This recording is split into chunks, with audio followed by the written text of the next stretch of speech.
तो गिना रहे हैं। स्तेनः सुरापो मित्र ध्रुव ब्रह्महा गुरुतल्पगः स्त्रीराज पितृगोहंता ये च पातकिनो परे सर्वेषामप्यघवताम् इदमेव सुनिष्कृतम् नाम व्याहरणम् विष्णोर्जतस्तद विषया मतिः। पाप गिना रहे, कितना पाप आदमी करेगा इस संसार में, बड़े बड़े पापों को गिना रहे हैं। स्तेन चोर, जो बहुत बहुत चोरी किया है, सोना चांदी हमेशा चुराया, लूटपाट किया। स्तेन चोर हो चाहे कितना बड़ा, या सुरापह, सुरा पीने वाला, मदिरा पीने वाला, शराबी, चाहे चोर चाहे शराबी, या मित्र ध्रुव, मित्रों से द्रोह करने वाला, विश्वासघाती, माता पिता की सेवा नहीं करने वाला या धोखा देने वाला, ब्रह्महा ब्राह्मणों की हत्या करने वाला, गुरुतल्पगः अपने से श्रेष्ठ व्यक्ति के स्त्री से जो समागम किया है। गुरुतल्पगः, तल्प का अर्थ बेड, और गुरु माने अपने से बड़ा, अपने से बड़े व्यक्ति के स्त्री से जिसने संग किया है, इतना बड़ा पाप किया है। जिसने स्त्री का वध किया है, राजा का वध किया है, माता पिता का वध किया है और गाय की हत्या किया है। स्त्री राज पितृ गोहंता, ये बहुत बड़े बड़े पाप हैं।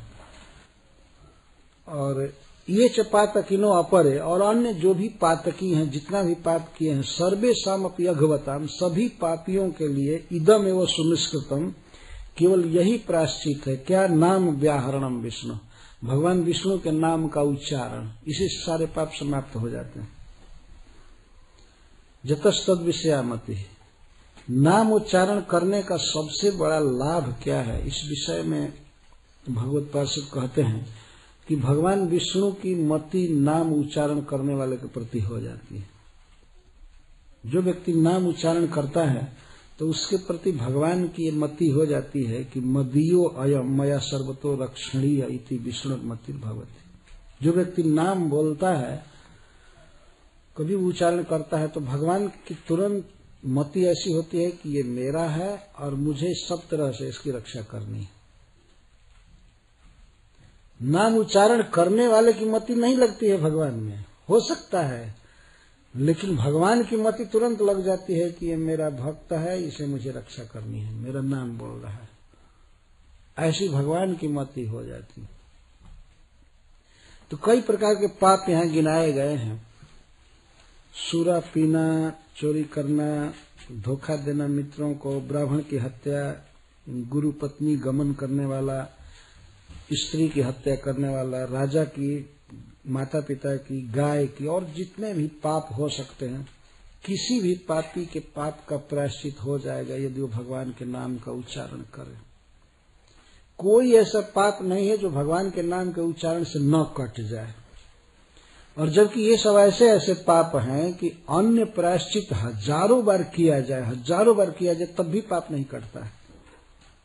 अब जिसने माता पिता की हत्या किया है, वो कौन सा प्रायश्चित करके उस पाप से मुक्त हो जाएगा, जरा बताइए। तो कोटि कोटि बार यदि यज्ञ करे, तप करे, तीर्थ करे, कुछ दान करे, फिर भी उसका पाप नहीं कट सकता। लेकिन कोटि कोटि बार ये सब पाप किया है, वो एक नाम के उच्चारण से कट जाएगा। ये भगवान नाम की महिमा है। हत्या में भी स्त्री, राजा, गाय और माता पिता की हत्या बहुत घोर हत्या मानी गई है। शास्त्र कहता है कि अगर स्त्री में कोई गलती भी है तो उसका वध नहीं करना चाहिए। कई बार ऐसे भागवत में प्रसंग आए हैं जहां पर यह बात कही जाती है किसी को कि आप तो अब तक कभी स्त्री का वध नहीं किए। जैसे वसुदेव जी समझा रहे हैं कंस को, यह तो स्त्री है, आपकी बहन है, वो भी विवाह का अवसर है, आप कैसे इसका वध कर रहे हैं। पुरुषों की हत्या तो आपने बार बार की है युद्ध में, लेकिन स्त्री पर हाथ नहीं उठाया है, आज कैसे इसको मार रहे हैं।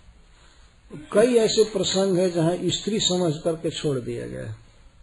इंद्रदेव पकड़े थे प्रहलाद महाराज की माता को, जो हिरण्यकश्यप तपस्या कर रहा था, तो राजधानी पर आक्रमण किए और सोचे कि हिरण्यकश्यप का तेज, हिरण्यकश्यप का अंश इसके गर्भ में है, इसलिए ले चलो इसको मारो। पहले तो ये मारना चाहिए स्त्री को, लेकिन तुरंत विचार आया नहीं, स्त्री का वध नहीं करेंगे, इसको पकड़ करके ले चले।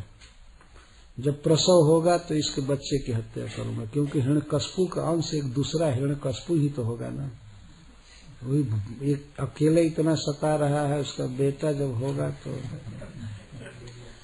तो सोचे कि ये इसको मार देंगे, तो ले गए इंद्रदेव। नहीं, इंद्र देवता ले जा रहे थे तय करने के लिए। नारद जी बीच में छुड़ा दे, नहीं ये असुर नहीं है, महाभागवत है, डर मत करो, छोड़ दो। तो स्त्री समझ करके कयाधु का वध नहीं किया तुरंत। श्रील प्रभुपाद जी कहते हैं कि स्त्री से गलती भी हो, कुछ भी हो, तो उसे क्षमा करना चाहिए, वध नहीं करना चाहिए। तो स्त्री राजा यदि पूरा सक्षम नहीं भी है प्रजा के पालन में, फिर भी वो वध के योग्य नहीं होता। और पितरी का अर्थ पितर, माता पिता, किसी भी स्थिति में वध के योग्य नहीं। लेकिन कोई व्यक्ति पाप किया, माता पिता की हत्या की, ये सब पाप किया। एक व्यक्ति सारा पाप किया, चोरी भी किया, शराब भी किया, मित्रों को धोखा दिया, ब्राह्मण की हत्या किया, गुरु पत्नी के साथ गमन किया, स्त्री की हत्या, राजा की हत्या, पितृ हत्या, गो हत्या, कुछ भी किया, कि जो भी भूल चूक उससे हो गई है, पहले हो चुकी है, लेकिन भगवान के नाम के उच्चारण से सारे पाप कट जाएंगे। इतनी शक्ति है भगवान के नाम में। सर्वेषाम अपि अघवताम, सर्वेषाम अघवताम, अघ का अर्थ पाप, समस्त पापियों के लिए सबसे सुंदर प्रायश्चित यही है कि भगवान के नाम का उच्चारण किया जाए। नाम व्याहरणम, नामोच्चारण। हरे कृष्णा कृष्णा कृष्णा हरे हरे, हरे राम राम राम हरे हरे। तो नाम उच्चारण में अगर यह प्रश्न किया जाए, केवल उच्चारण करे और भगवान में उसका मन न लगे, तो इससे क्या फायदा। तो यहाँ भगवत पार्षदगण बता रहे हैं कि नाम उच्चारण करने वाले का मन भले कहीं भी हो, पर भगवान का मन उसमें आ जाता है। ये तो बहुत बड़ा लाभ हुआ ना। भगवान का मन तो चंचल है नहीं, उनको अपने मन को बस में नहीं करना है। जीव तो जीव है, बेचारा माया में है, कमजोर है, मन कहीं भी चला जाएगा, उसका बस नहीं है। लेकिन कोई भी व्यक्ति जब भगवान के नाम का उच्चारण करता है तो भगवान की मति उसमें चली जाती है तुरंत। यह मेरा है और मेरे द्वारा इसकी रक्षा होनी ही चाहिए। ये श्रीधर स्वामी जी टीका में लिखते हैं, ममायम, यह मेरा, मदीयो अयम, यह मेरा है, और मया सर्वतो रक्षणीय इति विष्णुर्मतिर भवति। नाम जापक के प्रति भगवान की ये मति होती है कि ये मेरा है और मुझे रक्षा करनी है। जैसे अजामिल के विषय में हुआ, अजामिल अपने पुत्र का नाम लिया, लेकिन भगवान की ये मति हुई कि मेरा नाम ले रहा है और मैं रक्षा करूंगा। इस पर एक भक्त ने एक बार हमसे पूछा था, तो भगवान इतना क्यों सेंटिमेंट हो जाते हैं? उनको तो देखना चाहिए कि ये तो पुत्र का नाम ले रहा है, उनका नाम ले नहीं रहा है, तो भगवान क्यों रक्षा करते हैं? और क्या कहा जाए, भगवान का स्वभाव है।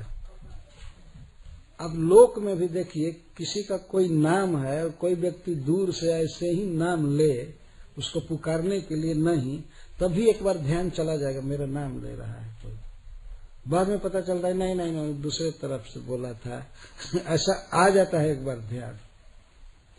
तो भगवान को ये भ्रम नहीं होता है, भगवान का ही वास्तव में नाम है नारायण या कृष्ण। बाद में किसी का नाम वो रखा गया हो तो डुप्लीकेट है, वो ओरिजिनल तो भगवान का नाम है। इसीलिए भगवान का नाम कोई बोलता है तो भगवान की तुरंत मति हो जाती है कि मुझे इसकी रक्षा करनी है, उसमें मन लग जाता है, उसके हित की बात, उसके कल्याण की बात भगवान सोचने लगते हैं। ये सबसे बड़ा लाभ। इसीलिए जैसे तैसे भी हो भगवान के नाम का उच्चारण होना चाहिए।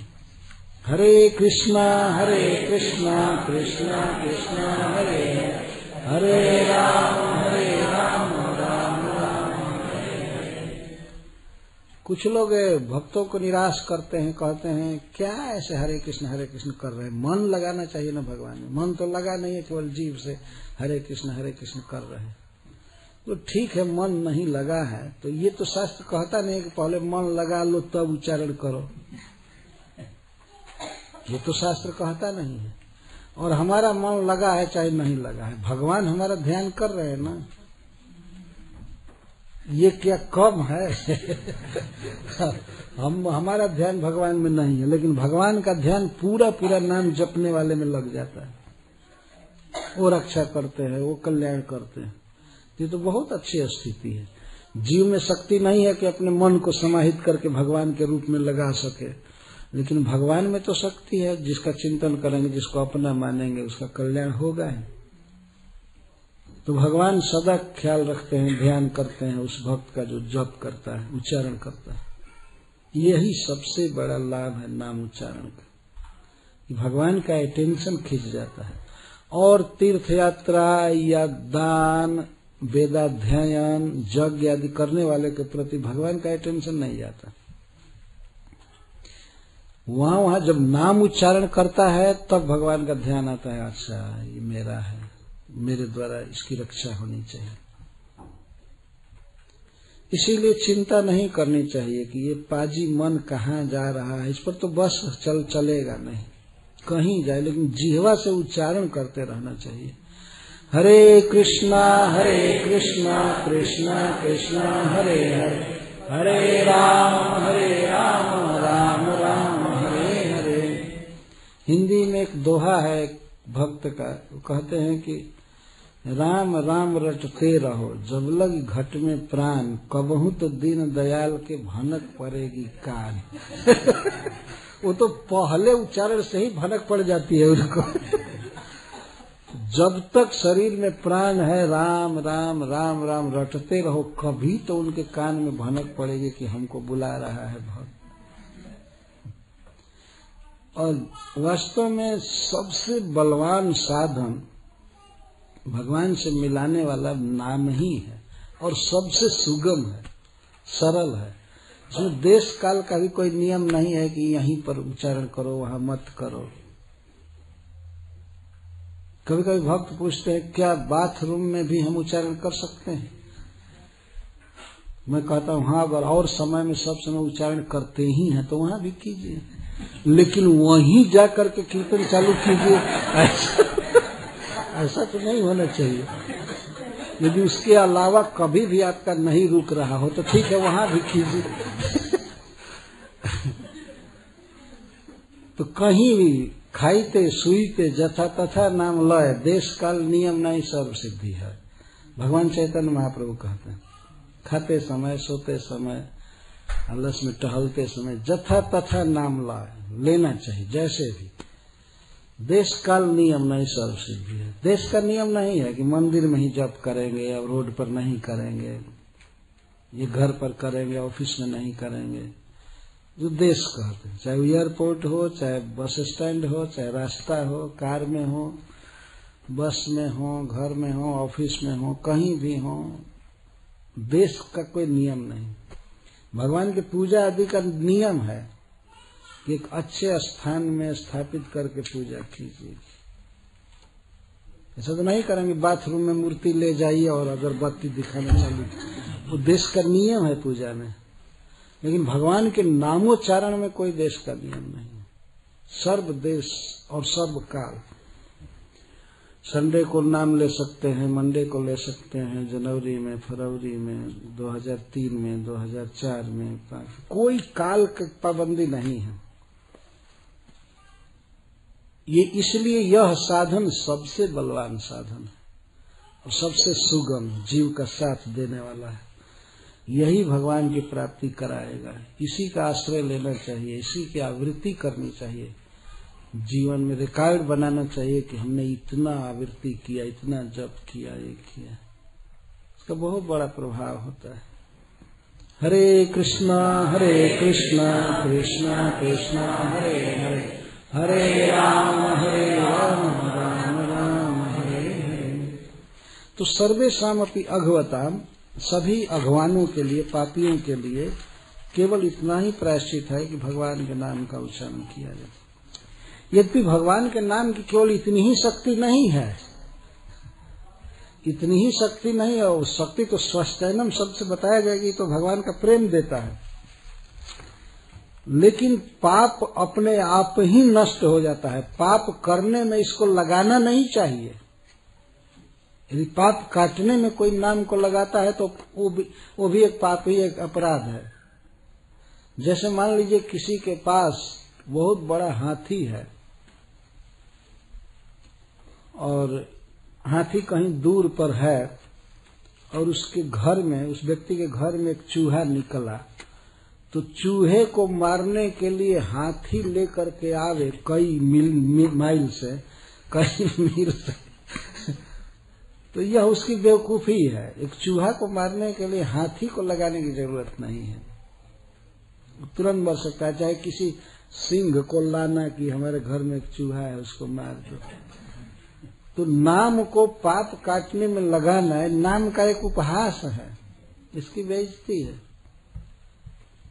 पर ये नाम का ऐसा स्वभाव है कि पाप अपने आप कट जाता है, वो कटेगा ही। यह बात यहाँ बताई जा रही है। तो इसलिए भगवत पार्षदगण कहते हैं कि यही सबसे बड़ा प्रायश्चित है, भगवान के नाम का उच्चारण। पाप काटने के नियत से नहीं, पर यह है ही इसका स्वभाव कि पाप कट ही जाएगा। एक जन्म का नहीं, करोड़ों जन्मों का, अनंत जन्मों का पाप कट जाएगा।